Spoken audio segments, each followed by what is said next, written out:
So when I was little, I really loved dinosaurs. I mean, I was obsessed from when I was about 6 or 7 and I got my first book on prehistoric life. I had lots of dinosaur books, lots of videos of various movies and documentaries, lots of toys like these guys here. Though, of course, a lot of what I thought I knew then has become quite out of date now in the last 20, 25 years.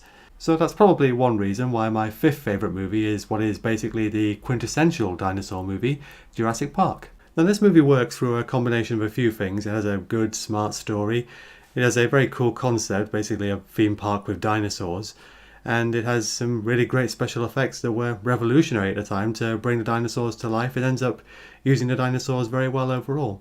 The original book by Michael Crichton is a little bit darker and a little bit grimmer than the actual movie, whereas Steven Spielberg in his direction goes for a kind of more positive tone, a bit more light-heartedness, like using this cartoon character called Mr. DNA to explain how the dinosaurs have been made. And even in the scene in San Jose where we first meet Dennis Nedry and he's plotting to betray InGen, there's this quite cheerful music playing in the background and Nedry himself is quite jolly and giggling at the plan. But this more family-friendly approach does lend itself quite well to the story, I think. I think maybe Spielberg wanted to give it more of an appeal in that direction because he expected that quite a few kids would want to go and see it because kids love dinosaurs. It is quite a simple film in some ways. Much of it is spent with the characters just trying to get to safety and get away from the dinosaurs. The plot as it is does slow down in some parts and then accelerates in the last quarter, but what's going on is so good that you don't really notice the difference. Also at the beginning there is quite a lot of setup time. Early on we get this scene at an amber mine that gives exposition about the inspection at the park that's going to be going on and basically sets off the movie.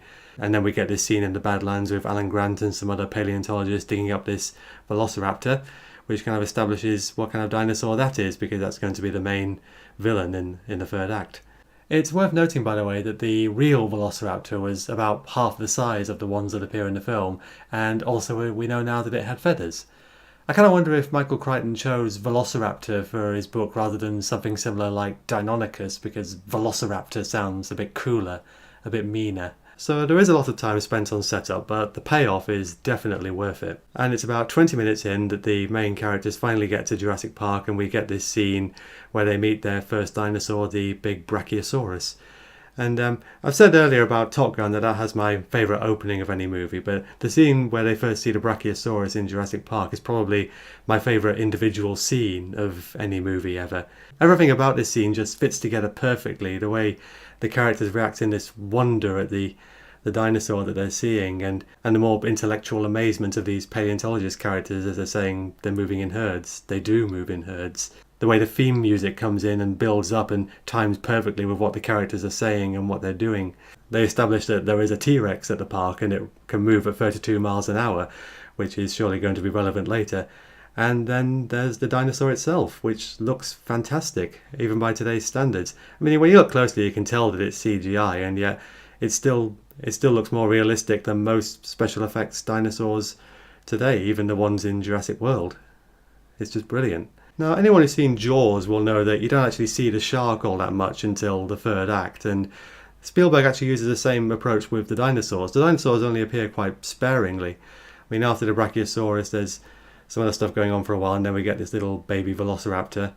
There's a scene which technically has the adult velociraptors in it, but you don't actually see them. We just kind of hear them eating a cow. And then there's no more dinosaurs for a while until we get to this Triceratops at the 46-minute mark. There aren't even that many species of dinosaur in the film. We get T-Rex, Velociraptor, Brachiosaurus, Gallimimus, Triceratops, Dilophosaurus, some Parasaurolophus in the distance, and that's about it. But that is a pretty good mix, and in the meantime they build a lot of tension towards what's coming up later.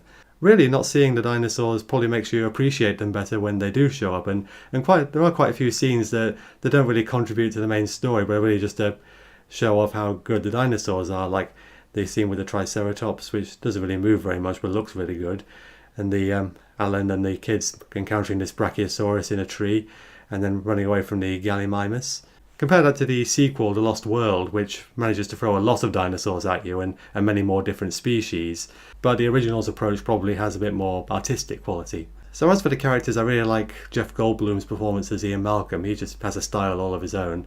Robert Muldoon, the gamekeeper, is quite a cool character, even though you don't see that much of him overall. The kids, Lex and Tim, I would say they're tolerable.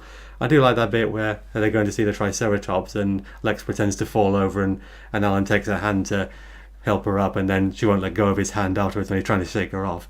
Richard Attenborough makes John Hammond into this really nice, likeable character, which he isn't really in the original book. He's just this quite nasty businessman who won't listen to anybody. The book does have this strong message about hubris and scientific irresponsibility, which is there in the film. It's a bit less heavy-handed. The film does end up reflecting pretty well the consequences of making these potentially dangerous animals. Even before things really start going wrong, there's a lot of talk about glitches and problems beneath the surface being caused by all the automation involved. And then eventually Dennis Nedry's sabotage sets things off, and Ian Malcolm's chaos theory starts coming into play for everybody, even Nedry himself, who finds all sorts of obstacles that stop him from getting what he wants. So after all this setup, at around the halfway point, Jurassic Park basically becomes this survival adventure where the dinosaurs are now loose in the park. We get this absolutely iconic scene with the T-Rex, another really brilliant individual scene. You see the tremors in the glass of water, though considering how far apart those tremors are, the T-Rex must be moving really slowly.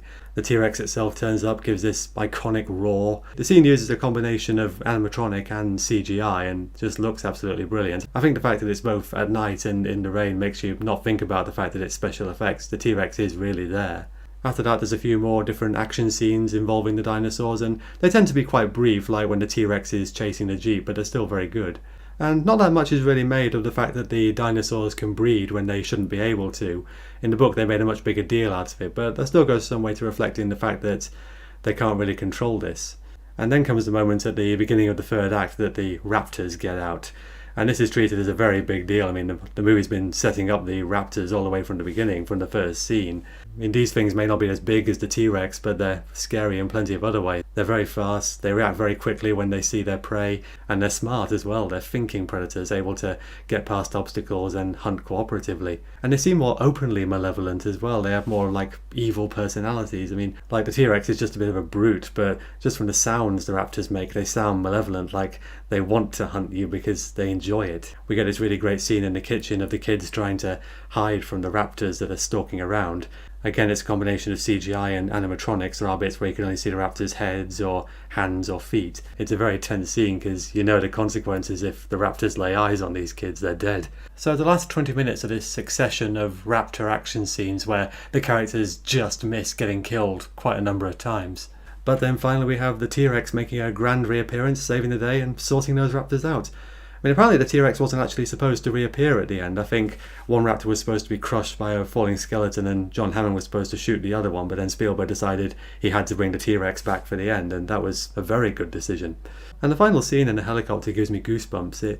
It's quiet and it's simple, and it leaves you wondering exactly what's going to happen. I mean, in the original book, the Costa Ricans come in and basically napalm the island and kill all the dinosaurs, but that can't happen in this universe because we know that Jurassic World is built on the same island, and I heard somewhere that the T-Rex in Jurassic World is supposed to be the original one from Jurassic Park. So that is Jurassic Park, my 5th favourite movie of all time. Let me know what you think of it in the comments, and thank you for watching.